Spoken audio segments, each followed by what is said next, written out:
بسم الله الرحمن الرحيم. السلام عليكم ورحمة الله وبركاته. الحمد لله رب العالمين، والصلاة والسلام على أشرف المرسلين وعلى آله وصحبه وسلم. إن الحمد لله نحمده ونستعينه ونستغفره ونؤمن به ونتوكل عليه، ونعوذ بالله من شرور أنفسنا ومن سيئات أعمالنا. من يهده الله فلا مضل له ومن يضلله فلا هادي له، وأشهد أن لا إله إلا الله وحده لا شريك له، وأشهد أن محمدا عبده ورسوله. قال الله تعالى: يا أيها الذين آمنوا اتقوا الله حق تقاته ولا تموتن إلا وأنتم مسلمون. وقال تعالى أيضا: يا أيها الناس اتقوا ربكم الذي خلقكم من نفس واحدة وخلق منها زوجها وبث منهما رجالا كثيرا ونساء، واتقوا الله الذي تساءلون به والأرحام إن الله كان عليكم رقيبا. وقال تعالى أيضا: يا أيها الذين آمنوا اتقوا الله وقولوا قولا سديدا يصلح لكم أعمالكم ويغفر لكم ذنوبكم، ومن يطع الله ورسوله فقد فاز فوزا عظيما. صدق الله العلي العظيم. قال نبينا صلى الله عليه وسلم: فإن الأصدق الحديث كتاب الله، وخير الهدي هدي محمد صلى الله عليه وسلم، وشر الأمور محدثاتها، وكل محدثة بدعة، وكل بدعة ضلالة، وكل ضلالة في النار.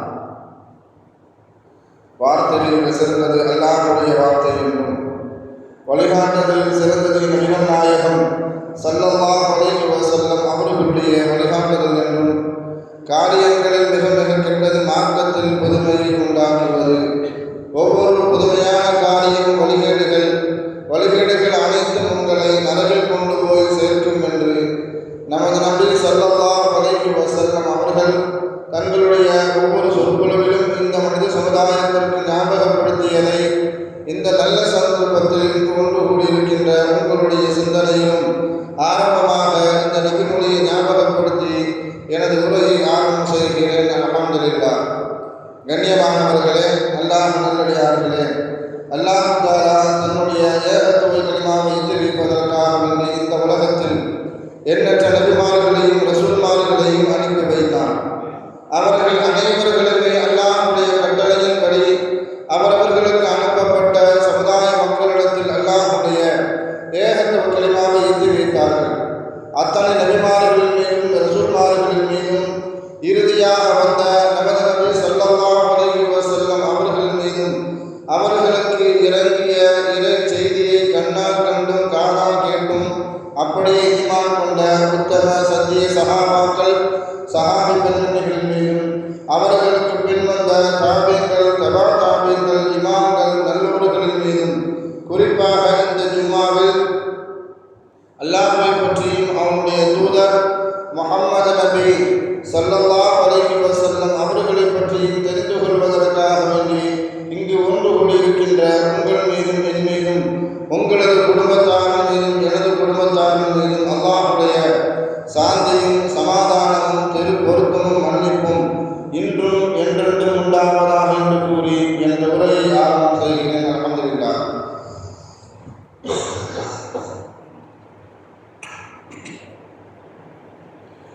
கண்ணியமானவர்களே, அல்லாஹ் நல்லடியார்களே, அல்லாஹ் தஆலா உலக மக்களிடத்தில் தன்னுடைய இருப்பை தன்னுடைய வல்லமையை நிலைநிறுத்துவதற்காக வேண்டி அவ்வப்போது சில அத்தாட்சிகளை உலக மக்களுக்கு அல்லாஹ் தஆலா காட்டுவான்.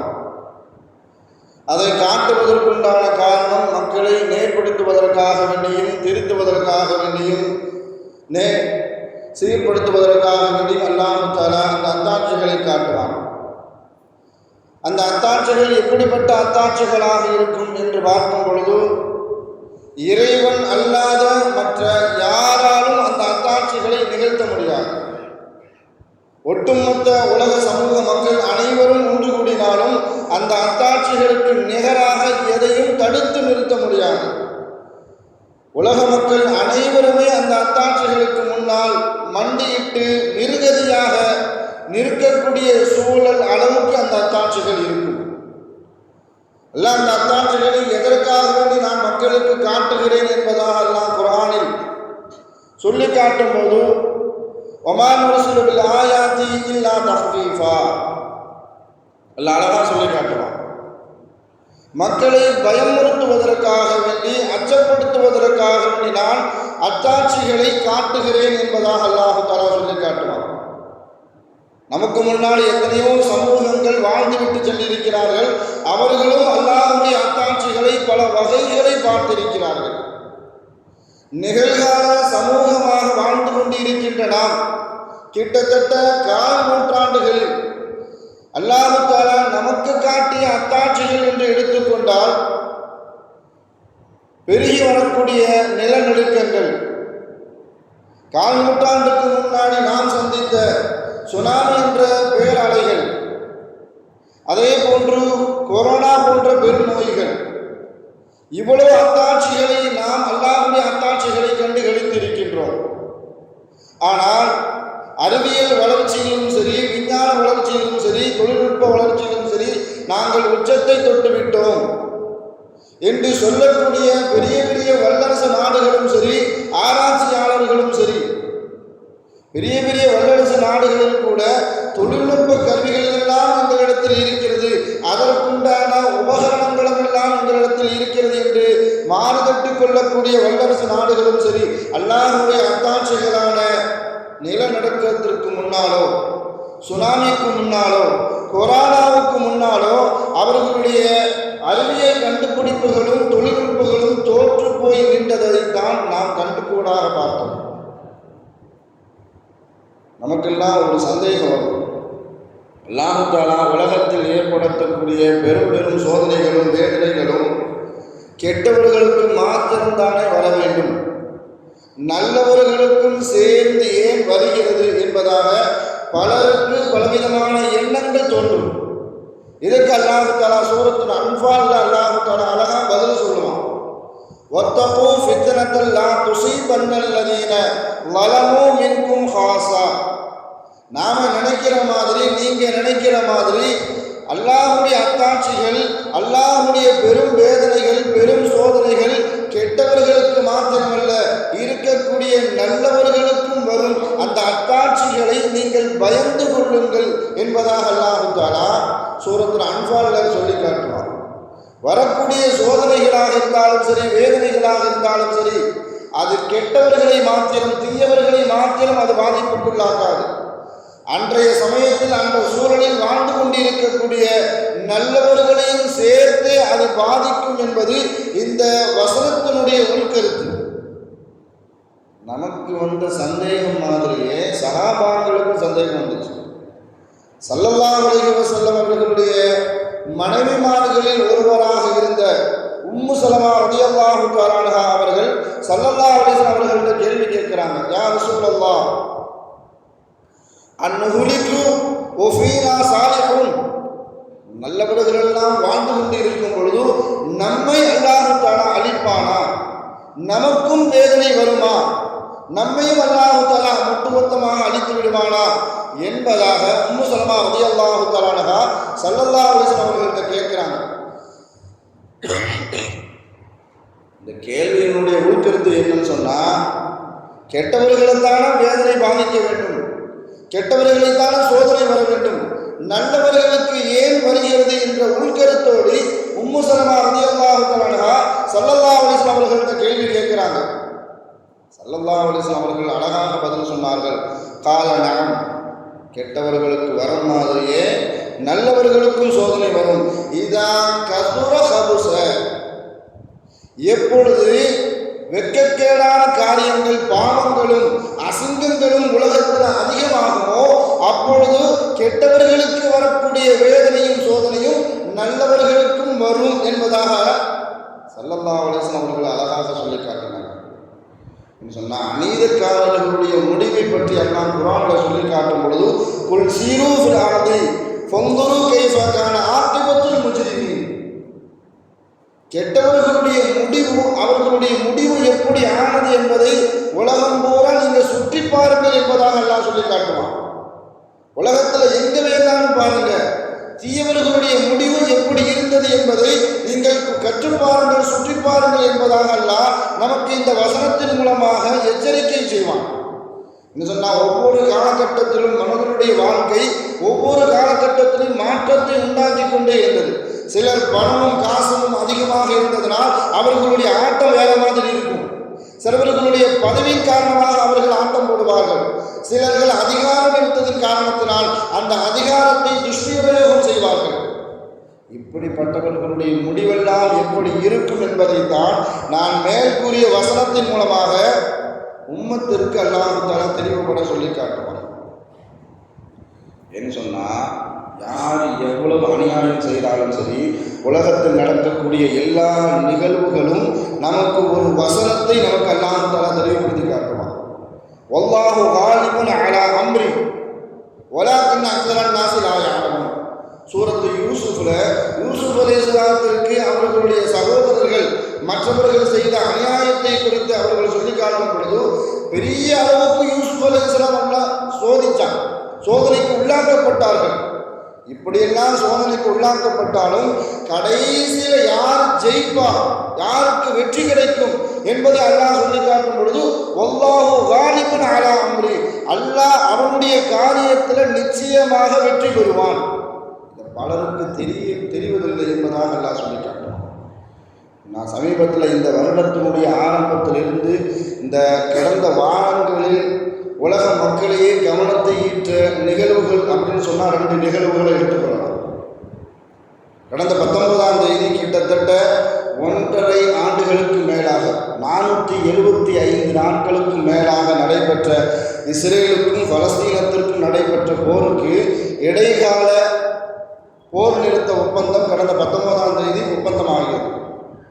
இது ஒரு நிகழ்வு, உலக மக்களையே திருப்பி பார்க்க வைத்த ஒரு நிகழ்வு.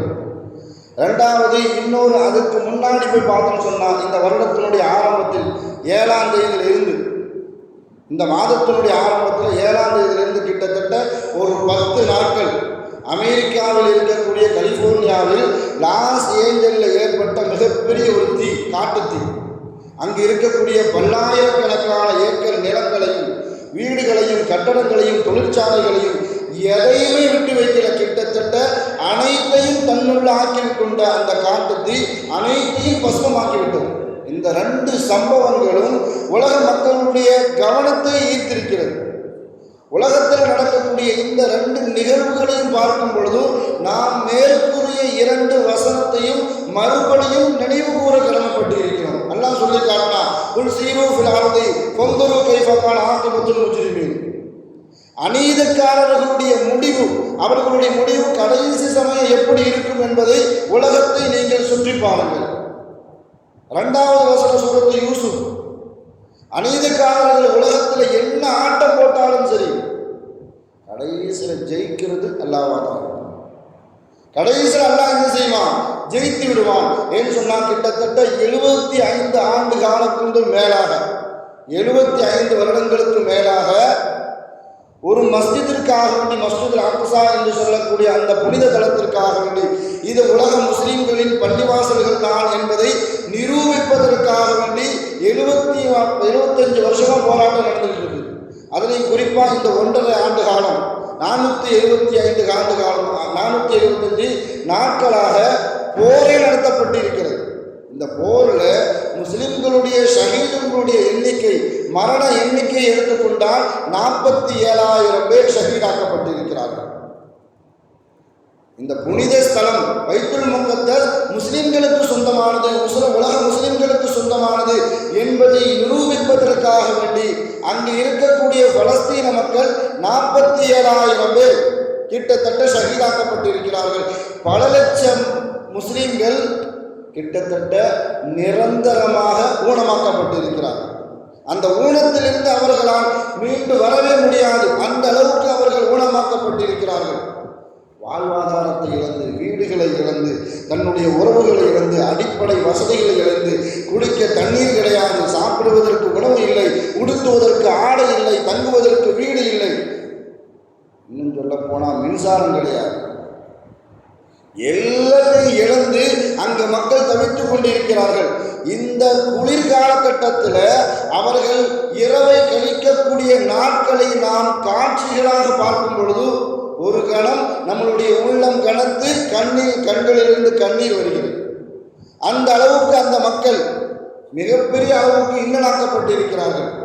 இன்றைய குளிர் காலகட்டத்தை அவர்கள் கழிப்பதற்காக வேண்டி, குளிரிலிருந்து தன்னை பாதுகாத்துக் கொள்வதற்காக வேண்டி அவர்கள் தங்கி இருக்கக்கூடிய கூடாரத்துக்குள்ளேயே ஒரு குழியை தோண்டி, அது பெரியவர்களோ சிறியவர்களோ சின்ன பிள்ளைகளோ பெண்களோ யாராக இருந்தாலும் சரி, அவர்கள் தங்கி இருக்கக்கூடிய கூடாரத்திற்குள்ளேயே ஒரு குழியை தோண்டி தன்னுடைய கழுத்து வரைக்கும் குழியை தோண்டி அதில் இறங்கி தலையை மாத்திரம் பூமிக்கு வெளியே வைத்து தலையை என்ன செய்கிறாங்க, துணிகளால் குளிக்கின்றார்கள். இந்த அளவுக்கு இன்னல்களையும் துன்பங்களையும் சந்தித்தாலும் அவர்களுடைய ஈமான்ல கொஞ்சமாவது மாற்றம் வந்திருக்கிறதா? வாழ்வாதாரத்தை இழந்து விட்டார்கள், வீடுகளை இழந்து விட்டார்கள், பொருளாதாரம் கிடையாது, சாப்பிடுவதற்கு நல்ல உணவு கிடையாது, குடிப்பதற்கு தண்ணீர் கிடையாது, மருத்துவம் கிடையாது, மருந்துகள் கிடையாது, அடிப்படை வசதிகள் எதுவுமே இல்லை. இப்படி இருந்தாலும் ஈமானுக்கு புறனாக ஒரு வார்த்தை கூட, உறவுகள் தங்களை விட்டும் பிரித்து ஷஹீதாக்கப்பட்டாலும், வாப்பை இறந்துட்டாங்க, உம்மை இறந்துட்டாங்க, சகோதரர் இறந்துட்டான், பிள்ளை இறந்துட்டான், மனைவி இறந்துட்டான், கணவன் இறந்துட்டான் என்பதாக அவர்களுக்கு செய்தி சொல்லப்பட்டாலும் அவர்கள் ஈமானுக்கு புறனாக ஒரு வார்த்தையை கூட உபயோகிக்கவில்லை. அவர்களுடைய வாயிலிருந்து வரக்கூடிய வார்த்தை லா ஹவுல வலா குவத இல்லா பில்லாஹ்.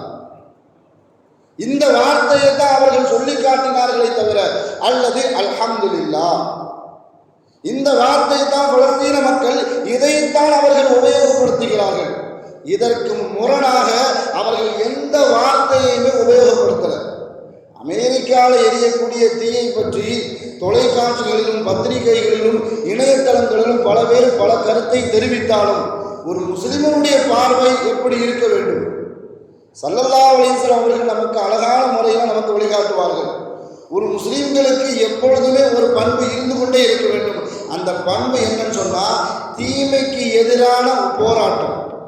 எங்கு அநீதம் நடந்தாலும் அங்கு தடுக்கக்கூடிய திராணி ஒரு முஸ்லிமுக்கு இருக்க வேண்டும். முடிந்த அளவுக்கு கைகளால் தடுத்து விடு, அதற்கு முடியவில்லையா உன்னுடைய நாவால் தடுத்து விடு, அதுவும் முடியவில்லை உன்னுடைய உள்ளத்தால் வெறுத்து விடு என்பதாக ஸல்லல்லாஹு அலைஹி வஸல்லம் அவர்கள் சொல்லி காட்டுவார்கள். இதுக்கு ஸல்லல்லாஹு அலைஹி வஸல்லம் அவர்கள் நமக்கு அழகான முறையில் வழிகாட்டுவார்கள். நான் குர்ஆன்ல அல்லாஹ் லூத் அலைஹிஸ்ஸலாம் அவர்களுடைய வரலாறை பற்றி 11வது அத்தியாயம் 78 80வது வசனத்தில் அல்லாஹ் சொல்லி காட்டுவார். லூத் அலைஹிஸ்ஸலாம் முதல்ல ஒருணை சேர்க்கை என்ற அந்த இழிவான பாவத்தை உலகத்துக்கு அறிமுகப்படுத்துறாங்க. ஆணுக்கு ஆணு, பெண்ணுக்கு பெண்ணு, ஒருணை சேர்க்கையை உலகத்தில் அறிமுகப்படுத்துறாங்க. அவர்கள் எப்படி அழிக்கப்பட்டார்கள் என்பது குர்ஆன் சொல்லக்கூடிய வரலாறு. லூத் அலைஹிஸ்ஸலாத்தை சந்திப்பதற்காக வேண்டி மலக்குமார்கள் வந்திருக்கிறாங்க, அழகிய தோற்றத்தில் வந்திருக்கிறாங்க. லூத் அலைஹிஸ்ஸலாம் அவர்களுடைய வீட்டிற்கு அழகிய தோட்டம் உள்ள வாலிபர்கள் வந்திருக்கிறார்கள் என்று கேள்விப்பட்ட ஊர்காரெல்லாம் வந்துட்டாங்க. அவர்களுடைய தப்பான உணர்வு கொள்வதற்காக வேண்டி வந்து விட்டார்கள். லூத் அலைஹிஸ்ஸலாத்துல ஒன்றாலும் செய்ய முடியல. அவங்க கேட்ட 2 கேள்வி, அதற்கு பின்னாடி வந்த சமூகங்களுக்கு அல்லாஹ் தஆலா மிகப்பெரிய ஆதரவு கொடுத்தான். அவங்க கேட்டாங்க, அலைஸ மின்கும் ரஷீத், உங்களில் ஒருத்தன் கூட யோக்கியம் இல்லையான்னு கேட்டாங்க. ஏன்னா எல்லாரும் அயோக்கிய பயிலாக இருந்திருக்கிறாங்க. எல்லாருமே அந்த பாவத்தை செய்யக்கூடிய, அந்த இழிவான பாவத்தை செய்யக்கூடியவர்களாகத்தான் லூத் அலைஹிஸ்ஸலாத்துடைய சமுதாயத்தில் எல்லாரும் இருந்திருக்கிறாங்க. அதனால தான் எல்லாத்தையும் பார்த்து லூத் அலைஹிஸ்ஸலாம் கேட்டாங்க, அலைஸ மின்கும் ரஷீத், உங்களில் ஒருத்தருடைய யோக்கியம் இல்லையா அப்படின்னு கேட்டுட்டு 80வது வசனத்தில் அவர்களுடைய குமுறலை, உள்ளத்தினுடைய அந்த வெளிப்பாடை அவர்கள் வெளிப்படுத்திய அந்த ஸ்டேட்மெண்ட்டை அல்லாஹ் தஆலா 80வது வசனத்தில் பதிவு செய்வான். காலளவு அன்னலி பிக்கும் கூவா, எனக்கு புஜபலமை இருந்திருந்தால், உங்களை தடுத்து நிறுத்தக்கூடிய சக்தியும் புஜ வலிமையும் எனக்கு இருந்திருந்தால் உங்கள் எல்லாத்தையும் அப்படி நான் தள்ளி விட்டுருப்பேன்னு சொன்னாங்க. அப்படிப்பட்ட புஜ வலிமை எனக்கு இல்லையே என்று வருத்தப்பட்டது மாத்திரமல்ல, ஆவி இலா ருக்குனின் ஷதீத், எனக்கு ஆதரவாளர்களாக இருந்திருக்க கூடாதா? நான் தனியா நிக்கிறேனே, என் கூட 4-5 பேர் சேர்ந்தா, ஒரு 10-15 பேர் சேர்ந்தா உங்களை அப்படியே தடுத்து நிறுத்தி இருப்பேனே என்று தனக்கு ஆதரவு இல்லை என்பதை அந்த இடத்துல லூத் அலைஹிஸ்ஸலாம் பதிவு செய்ததன் காரணத்தினால் ஸல்லல்லாஹு அலைஹி வஸல்லம் அவர்கள் சொல்லி காட்டுவார்கள், லூத் அலைஹிஸ்ஸலாம் அவர்களுக்கு பின்னால் அனுப்பப்பட்ட எந்த நபிக்கும் ஆதரவாளர்கள் இல்லாமல் அவர்களுடைய கொள்கை கோட்பாட்டை எடுத்து நடக்கக்கூடிய சிஷியர்களோ சீடர்களோ தோழர்களோ இல்லாமல் அல்லாஹு தஆலா எந்த நபியுமே அனுப்பல. மூசா அலைஹிஸ்ஸலாத்துக்கு அல்லாஹு தஆலா பனி இஸ்ரவேலர்களை அனுப்பி வச்சான். ஈசா அலைஹிஸ்ஸலாம், யஹ்யா அலைஹிஸ்ஸலாம், ஜக்கரியா அலைஹிஸ்ஸலாம், இப்படி எத்தனை நபிமார்களை ரசூல்மார்களை அல்லாஹு தஆலா அனுப்பி வச்சானோ அவர்களுக்கு ஆதரவாளர்கள் இல்லாமல் எந்த நபியையும் எந்த ரசூலையும் அல்லாஹு தஆலா உலகத்துக்கு அனுப்பல. ஸல்லல்லாஹு அலைஹி வஸல்லம் அவர்களுக்கு ஆதரவர்களாக 1,01,4,00,000 அதிகமான சஹாபாக்களை அல்லாஹு தஆலா கொடுத்தான். இங்க இருக்கக்கூடிய ஒரே ஒரு கேள்வி, நாம யார்? நாமளும் ஸல்லல்லாஹு அலைஹி வஸல்லம் அவர்களுடைய உதவியாளர்கள் தான், அவர்களுடைய சமூக மக்கள் தான். அவர்கள் எந்த ஷரியத்தை எந்த கொள்கை கோட்பாடை இந்த உலகத்திற்கு அறிமுகப்படுத்தினார்களோ அதன்படி அந்த நெறிப்படி வாழக்கூடிய சமூக மக்களில் நாமும் இருக்கின்றோம். அவர்கள் கொண்டு வந்த ஷரியத்திற்கோ கொள்கை கோட்பாடுகளுக்கோ யார் மூலமாவது விபரீதம் நடந்தால் தெருவில் நின்று வீதிக்கு வந்து போராடக்கூடிய கடமையும் பொறுப்பும் இந்த சமூகத்தில் இருக்கக்கூடிய ஆண் பெண் அனைவருக்குமே இருக்கிறது. நமக்கு இருக்கக்கூடிய ஒரு கேள்வி என்னன்னு சொன்னால், சமகாலத்தில் நடக்கக்கூடிய மிகப்பெரிய ஒரு அநீதம், 75 வருஷமா ஒரு நாடே ஒரு பள்ளிவாசலுக்காக வேண்டி போராடி கொண்டு இருக்கிறது என்று சொன்னால், உலக முஸ்லிம்களாக இருக்கக்கூடிய நாம் நம்மளுடைய எதிர்ப்பை எப்படி பதிவு செய்வோம்? அந்த பலஸ்தீனத்திற்கு மத்தியில் வாழக்கூடிய பக்கத்தில் வாழக்கூடிய முஸ்லீம் நாடுகள் அந்த பலஸ்தீனத்திற்கு என்ன ஆதரவு கொடுத்தது? இதுதான் நமக்கு உண்டான ஒரு கேள்வி. சொன்னால் இந்த போர் ஆரம்பித்த ஆரம்ப காலகட்டத்தில் பலஸ்தீனத்தினுடைய ஒரு சகோதரர் ஒரு நபிமொழிய ஒரு ஹதீஸை பதிவு செய்தார் எக்ஸ்தலத்தில். இந்த ஹதீஸ் நமக்கெல்லாம் பிரபல்யமான ஒரு ஹதீஸ் தான், நமக்கெல்லாம் பரிச்சயமான ஒரு ஹதீஸ். கியாமத்து நாள் பக்கத்தில் யூதர்களுக்கும் முஸ்லிம்களுக்கும் மத்தியில் மிகப்பெரிய ஒரு போர் வெடிக்கும். அந்த போரை முஸ்லிம்கள் தான் முதல்ல அந்த போரை ஆரம்பிப்பாங்க. யூதர்களை துரத்தி அடிப்பார்கள். அப்படி அடிக்கும் பொழுது அந்த தோல்வியிலிருந்து யூதர்கள் பயந்து ஓடக்கூடிய நேரத்தில் யூதர்கள் ஒரு மரத்திற்கு பின்னாடியும் பாறைகளுக்கு பின்னாடியும் போய் ஒளிந்து கொள்வார்கள். ஒளிந்திருக்கக்கூடிய நேரத்தில் அந்த மரம் சொல்லுமா, ஓ முஸ்லீமே, எனக்கு பின்னாடி ஒரு யூதன் ஒளிஞ்சுக்கிட்டு இருக்கிறான், அவனை வந்து கொள்ளு. ஒரு பாறை சொல்லுமா, எனக்கு பின்னாடி ஒரு யூதன் ஒளிந்து இருக்கிறான், அவனை பிடித்து கொள்ளு என்பதாக. இதையெல்லாம் பதிவு செய்த அந்த பலஸ்தீன சகோதரர்கள் இந்த ஹதீஸை பார்த்து, அன்று எனக்கு விளக்கம் தெரியவில்லை, இன்று சமகாலகட்டத்தில் நாங்கள் விளக்கிக் கொண்டோம். ஏனென்றால் எங்களுக்கு ஏன் பாறைகளும் மரங்களும் உதவி செய்ய வேண்டும்? எங்களுக்கு ஏன் பாறைகளும் மரங்களும் உதவி செய்ய வேண்டும்? உலகத்தில் இத்தனை கோடி முஸ்லிம்கள், 200 கோடிக்கும் அதிகமான முஸ்லிம்கள் வாழ்ந்து கொண்டிருக்கக்கூடிய இந்த சமகாலகட்டத்தில் நாங்கள் யூதர்களோடு போர் செய்யும் பொழுது எங்களுக்கு ஏன் பாறைகளும் மரங்களும் உதவி செய்ய வேண்டும்? பக்கத்தில் அன்றைய நாடுகள் சவுதி அரேபியா இருக்குது, எத்தனையோ முஸ்லிம்கள் நாடுகள் இருக்குது, யாருமே எங்களுக்கு ஆதரவு கரம் நீட்டவில்லை. அப்படி என்றால் எல்லாருமே அவர்களுடைய உள்ளங்கள் எல்லாம் பாறைகளை விடவும் கற்களாக மாற்றப்பட்டிருக்கும். அப்படி இருக்கக்கூடிய சமயத்தில் பாறைகள் தான் எங்களுக்கு உதவி செய்ய முடியும், மரங்கள் தான் எங்களுக்கு உதவி செய்ய முடியும் என்பதாக அந்த சகோதரர் பதிவு செய்திருப்பார். நம்மளுடைய கருத்துன்னு சொன்னால் அமெரிக்காவில் தீப்பிடிக்குது, நல்ல ஏரியா. சில பேர்களுடைய கருத்து, பலஸ்தீனத்துக்கு அடிக்கிறதுக்கு இஸ்ரேலுக்கு அமெரிக்கா உதவி செஞ்சானா என்ன, அவனுக்கு தேவை, நல்ல எரியட்டும், இன்னும் கொஞ்சம் எரியட்டும். இப்படி ஒரு முஸ்லிம்களுடைய எண்ணம் வரலாமா அப்படின்னு கேட்டால், மற்றவர்களுடைய துன்பத்தில் ஒரு முஸ்லிம் கண்டிப்பாக மகிழ்ச்சி அடைய மாட்டான், மகிழ்ச்சி அடையவும் கூடாது. நம்முடைய பொது புத்தி என்னன்னு சொன்னால், நமக்கு வேண்டியவர்களோ பிரியப்பட்டவர்களோ துன்பத்திற்கோ துயரத்திற்கோ சோதனைக்கோ ஆளாக்கப்பட்டால் நாம் சொல்லுவோம், அல்லாஹ் உங்களுடைய அந்தஸ்தை உயர்த்துவதற்காக வேண்டி அல்லாஹ் உங்களை சோதிக்கிறான், உங்களுக்கு நன்மை கிடைப்பதற்காக வேண்டி அல்லாஹ் சோதிக்கிறான். அதுவே நமக்கு பிடிக்காதவர்கள், நம்மளுடைய எதிரி, அவர்களுக்கு ஒரு சோதனையோ துன்பமோ வந்தான்னு சொன்னால் நல்ல தேவை உனக்கு. நான் சொன்ன கேட்டியா, உனக்கு இன்னும் தேவை, இனிமையும் தேவை. நம்மளுடைய அளவுகோல் என்னன்னு சொன்னால் நமக்கு பிடித்தவர்கள், நமக்கு பிடிக்காதவர்கள். நமக்கு பிடித்தவர்கள் சோதனை வந்தால் அல்லாஹ் அவர்களுக்கு நன்மை கொடுக்கவான்.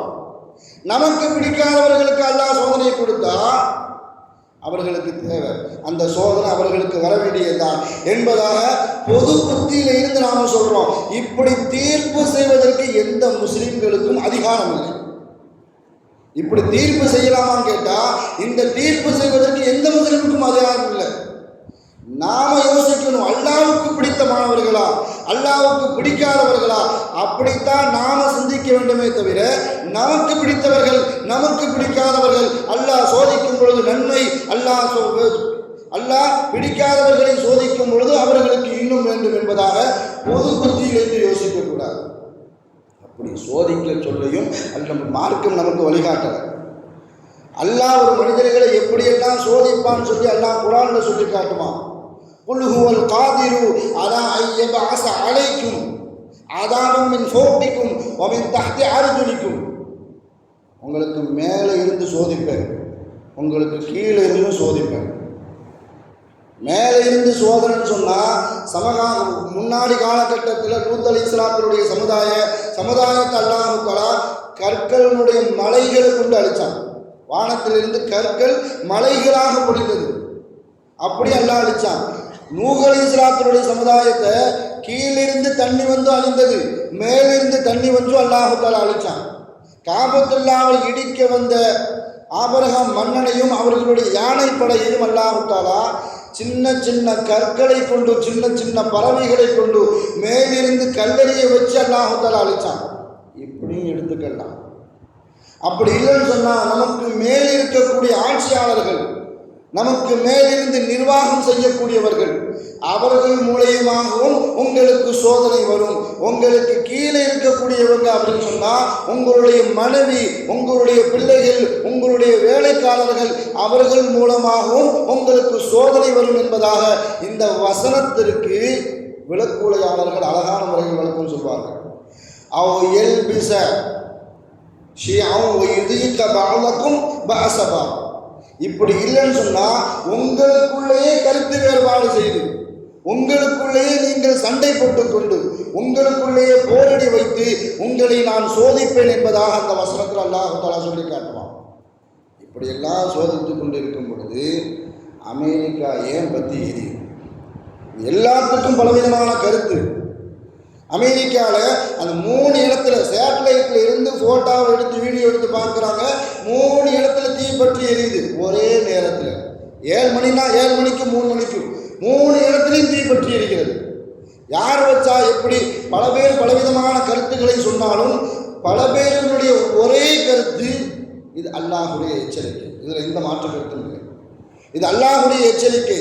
ஏன்னு சொன்னால் 7ஆம் தேதி அமெரிக்காவுடைய லாஸ் ஏஞ்சலில் தீ பற்றி எரிகிறது. காட்டு தீ கிட்டத்தட்ட அணைக்க முடியாத அளவுக்கு 160 கிலோமீட்டர் வேகத்தில் காற்று அந்த தீயை பரப்பிக்கிட்டே இருக்குது. 5ஆம் தேதி அமெரிக்கா தேர்தலின் மூலமாக தேர்ந்தெடுக்கப்பட்ட இப்பொழுது சமீபத்தில் பதவிக்கே வராத டொனால்டு ட்ரம்ப் பத்திரிகைக்கு ஒரு பேட்டி கொடுக்கிறார். பலஸ்தீனத்தில் இருக்கக்கூடிய இஸ்ரேல் கைதிகளை அவர்கள் விடுதலை செய்யவில்லை என்றால் வளைகுடா நாடுகளுக்கு நரகம் எப்படி இருக்கும் என்று நான் காட்டுவேன்னு சொன்னார். பதவிக்கே வரல, பதவி பிரமாணமே செய்யலை. அதுக்கு முன்னாடி 5ஆம் தேதி இந்த பேட்டி கொடுக்கிறார் டொனால்டு ட்ரம்ப். 7ஆம் தேதி அமெரிக்காவை பற்றி நரகமாட்டார். இந்த அளவுக்கு அவர் எச்சரிக்கை கொடுத்தார், நரகம் எப்படி இருக்கும் என்று நான் வளைகுடா நாடுகளுக்கு காட்டுவேன். 5ஆம் தேதி சொன்னவர் 7ஆம் தேதி எந்த அளவுக்கு பற்றி எரியுது அப்படின்னு சொன்னால் கிட்டத்தட்ட 475 நாள் பலஸ்தீனத்தில் இஸ்ரேல் இராணுவத்தால் சேதப்படுத்தப்பட்டு எந்த அளவுக்கு சேதப்படுத்தப்பட்டு நஷ்டமாக்கப்பட்டதோ அதை விடவும் 10 நாளில் அல்லாஹ் அவனுடைய அத்தாட்சியை காட்டினான். அதை விடவும் பன்மடங்கு நாசத்தையும் நஷ்டத்தையும் அமெரிக்க அரசாங்கம் பெற்றுக்கொண்டது. இது அங்கு இருக்கக்கூடிய வல்லுநர்களால் சொல்லக்கூடிய புள்ளி விபரம். ஆனால் இஸ்ரேலுக்கும் பலஸ்தீனத்திற்கும் ஒப்பந்தம் ஏற்படுத்துவதற்கு மிகப்பெரிய காரண கருத்தா கத்தர் நாட்டினுடைய பிரதமர் ஷேக் முகமது, அல்லாஹ் அவருக்கு நற்கூலியை கொடுக்கணும், மிகப்பெரிய அளவுக்கு போராடி ஒரு ஒப்பந்தத்தை கொண்டு வந்துட்டாங்க. அந்த ஒப்பந்தத்தினுடைய சாராம்சமே என்னன்னு சொன்னால், பலஸ்தீனம் ஒப்பந்தத்தை வச்சிருக்கிறாங்க, காசால இருந்து உங்களுடைய படைகள் எல்லாம் வெளியேற்றப்பட வேண்டும். சரி, ஒத்துக்கிட்டாங்க. அதே மாதிரி இங்கே மருத்துவ வசதிகள், தண்ணீர், உணவு எல்லாமே அடிப்படை வசதிக்குண்டான உணவு, மனிதர்களுக்கு தேவையான எல்லாமே இங்கே வருவதற்கு இஸ்ரேல் அனுமதிக்க வேண்டும்.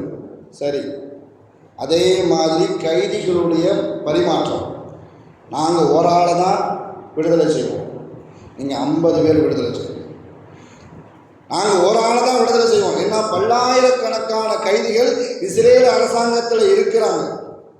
நாங்கள் ஒருத்தரை நீங்கள் விடுதலை செய்தால் நீங்கள் 50 பேரை விடுதலை செய்ய வேண்டும் என்பதாக கையெழுத்து ஒப்பந்தமானது 19ஆம் தேதி எல்லாத்துக்கும் ஒத்துக்கிட்டாங்க.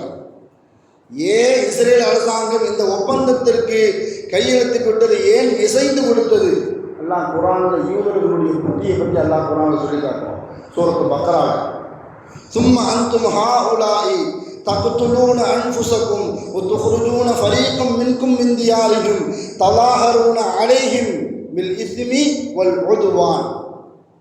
யூதர்கள் நினைச்சா அன்றைய காலகட்டத்திலிருந்து இன்றைய காலகட்டம் வரைக்கும் அவர்களுடைய புத்தி என்னன்னு சொன்னால், யாரை வேணாலும் எப்போ வேணாலும் கொலை செய்வாங்க. நபிமார்கள் உட்பட நபிமார்களையும் கூட பார்க்க மாட்டாங்க. எத்தனையோ ரசூல்மார்களையும் ஆயிரக்கணக்கான நபிமார்களையும் கொலை செய்த கூட்டம் யூத கூட்டம். அவர்களை பற்றி அல்லாஹ் அவர்களுடைய பொது புத்தியை பற்றி அல்லாஹ் சொல்லி காட்டுவான்.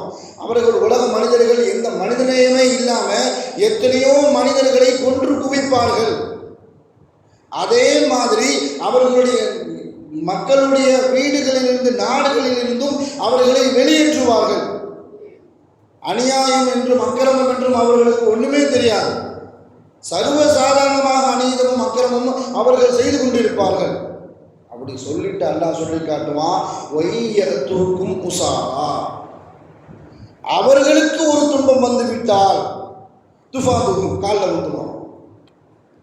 காலில் அப்படி என்ன செஞ்சிருவானுங்க, அப்படி விழுந்துருவானுங்க. எல்லாத்துக்கும் சரி, நாங்கள் ஒரு தடவை ஒரு ஆளை விடுதலை செய்யணும்னு சொன்னால் நீங்கள் 50 பேரை விடுதலை செய்யணும்.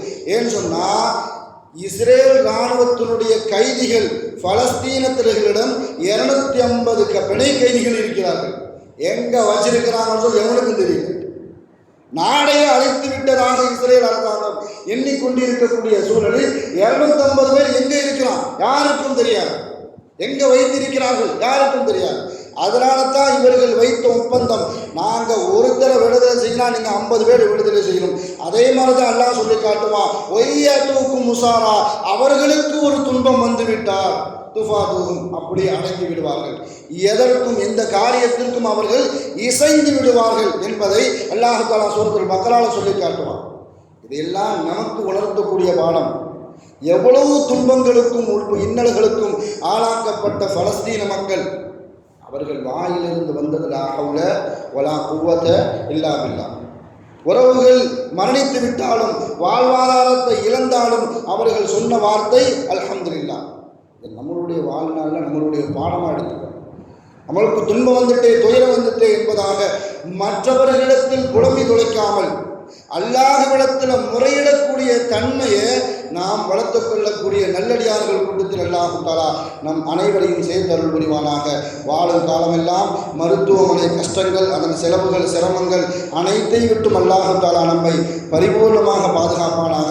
வாழும் காலமெல்லாம் நோய் நொடிகள் இல்லாமல் உடல் ஆரோக்கியத்தோடு மன நிறைவோடு இன்பத்தோடு அல்லாஹ்வை நின்று வணங்கி வழிபட்டும் வாழும் நசீபை எல்லாம் அல்லாஹ் உங்களுக்கும் எனக்கும் நம்மை ஈன்றெடுத்த தாய் தந்தையர்களுக்கும் நம் மனைவி மக்கள் உற்றார் உறவினர் யாவருக்கும் கொடுத்த அருள் புரிவானாக என்று கூறி எனது வார்த்தையை நிவர்த்தி செய்கிறேன். வாஹிரு தாவானா அல்ஹம்துலில்லாஹி ரப்பில் ஆலமீன்.